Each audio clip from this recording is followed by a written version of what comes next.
the same as when I was at St. Xavier, when I was at Cal St. Joe, we've always used Apparel Redefined because they do the best job of getting us what we want, right? And I say that because I had a little experience with a company I'm not going to name before Apparel Redefined. Stuff was late all the time, stuff was printed wrong, and they just said, hey, it happens, you know? So then we switched over to Apparel Redefined, and some hats came in from China. They were terrible. Terrible, right? John will remember this. Yeah. He goes, I can't even give these to you. They're so bad. We're going to make sure they're right. My kids had the right hats to play. Huge. Then the school I was at switched. We had to go with this other large company that I won't name. This company knows. They call me every 2 weeks at the Park District. And I say to them, I will never go with you as long as I'm alive. I will never buy anything from you because we really here in the community support local businesses. Right. Apparently, it's great that it's right here in Crestwood right now. It's on the south side. We buy from people local. We buy from Diamond Sports. They're local. When we do our stuff, we use Beggar's Pizza. They're local. They're family owned. On the south side, we have a pride of sticking together.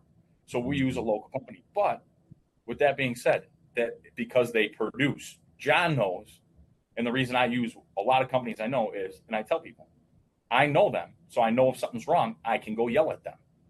And they're not going to cry about it, right? But then the stuff gets done. We got fall ball coming up. We got 41 teams. Really, I should give them 2 weeks lead time, right? So they can print everything and everything's good. You're going to ask Derek. Sometimes I give him 3 days and I'm like, I need the shit. Tough. Right. You know, he's crying about it. Everybody in the warehouse is probably pissed. They all probably hate me. But they get the stuff done and my kids get the shirts. We do this huge wiffle ball tournament. We got 30 plus teams. I give them shirts 48 hours before. I got the shirts when I need them for the tournament. So they know the value of keeping that relationship because I'd like to think that over time I've given enough accounts over here to them so that they're actually making some money off somebody else. Probably not me, you know, because I'm always screwing it up, but somebody else I gave them is probably making it worthwhile. But the kids love the shirts, the hats we get from the gear we had at St. Xavier was top notch. Everywhere we went down to Florida to play. Guys would say, "Where'd you get that uni from? Where'd you get that hat from? Where'd you get this from?"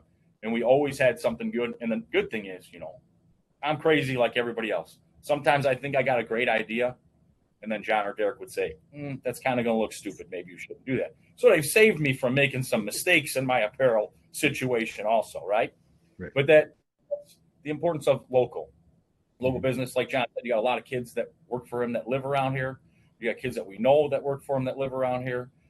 Kids get stuff for the program from a local business, then they understand we don't have to use the big national business and get ripped off, right? I don't need a middleman. I don't want somebody making money that I don't know who they are.